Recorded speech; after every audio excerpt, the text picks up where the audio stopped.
உலகிலேயே முருகனின் உருவமில்லாமல் இருக்கும் முருகன் கோவில் எங்குள்ளது தெரியுமா? ஒரு முறை அம்மையப்பர் உலகத்தை யார் முதலில் சுற்றி வருகிறார்களோ அவர்களுக்கே எங்களை முழுதாக வணங்க வலிமையுண்டு என்று கூற, அதை கேட்டு முருகப்பெருமான் தன் வாகனமான மயிலில் ஏறி உலகத்தை சுற்றி வந்தார். ஆனால் விநாயகரோ தன் தாய் தந்தையரே என் உலகம் என்று கூறி அவர்களை சுற்றி வெற்றி மேற்கொண்டார்.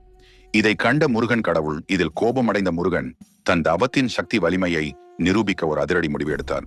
அவர்தான் உடலில் உள்ள தசைகள் அனைத்தையும் தன் தாயாருக்கும் எலும்புகளை தந்தை சிவபெருமானுக்கும் அர்ப்பணித்து வெறும் எலும்பு கூடாக நிராயுதபாணியாக நின்றார்.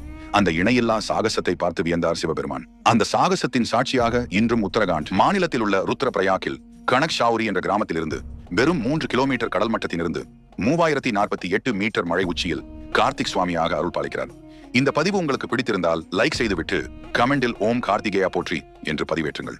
கார்த்திகேயனே உங்களை தேடி வர மறக்காமல் 18 நபருக்கு ஷேர் செய்துவிட்டு இது போன்ற கோவில் விவரங்களையும் பக்தி பலன்களையும் தெரிந்து கொள்ள செல்வாஸ்கந்தா பக்தி சேனலை சப்ஸ்கிரைப் செய்து கொள்ளுங்கள்.